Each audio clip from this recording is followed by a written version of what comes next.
programang ito ay rated SPG. Striktong patnubay at gabay ng magulang ang kailangan. Maaaring may masiselang tema, lengguwahe, karahasan, sexual, horror o droga na hindi angkop. Akong pakialam sa pera ni Lolo, okay? Zoe, that is the only thing that matters. Ikaw.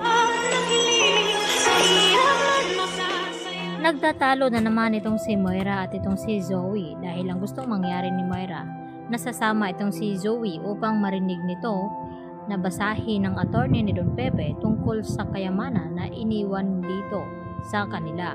At dito naman na sinabi ni Zoe sa kanyang ina na wala daw siyang pakialam sa kayamanan ng kanyang lolo Pepe dahil nakonsensya nga ito dahil sa kanyang ginawa dito sa matanda na muntik-muntikan na nga niya itong napahamak dahil sa ginawang pagtulak ni Zoe sa bangin at hindi pa daw handa itong si Zoe na harapin nga itong si Giselle at itong si RJ dahil nagigilty pa rin ito dahil sa kanyang pagsisinungaling na wala daw siyang kinalaman sa nangyaring aksidente dito nga kay Don Pepe. Samantala, nagbigay din naman ng payo itong si Chang Susan dito sa kanyang pamangkin na si Lynette na kung tutulungan man niya itong si Zoe ay dapat hindi niya daw papupuntahin dun sa bahay dahil alam naman daw niya na anak ito ni Moira at may isang ganungang pag-uugali nito at dapat wag daw lubos-lubos na magtiwala dito nga kay Zoe dahil alam nga nila na anak nga ito ni Moira. At ang sagot naman ni Lynette dito kay Chang Susan na gusto lang naman daw niyang matulungan itong si Zoe ngayon dahil sa pinagdadaanan na ngayon nga ay wala siyang makakapitan kundi itong ang si Carlos dahil hindi nga alam nila na itong si Carlos ang tunay na ama dito ni Zoe.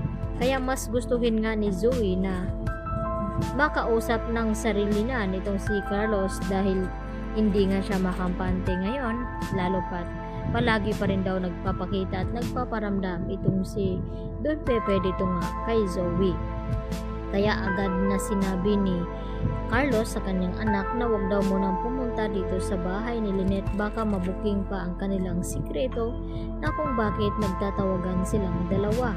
At hindi lang iyon dahil masisira talaga itong pinagsamahan ni Lynette at Carlos kapag nagkataon na mabibisto ni Lynette na itong si Carlos ang tunay nga na ama dito ni Zoe. At dito na nga nagkaharap-harap sila sa office ng attorney at dito nalaman ni Moira na tinanggal na pala ni Don Pepe sa pangalan ng last will of testament itong si Zoe. At ipinagtataka nga nilang lahat na kung bakit hindi daw napabilang itong si Zoe.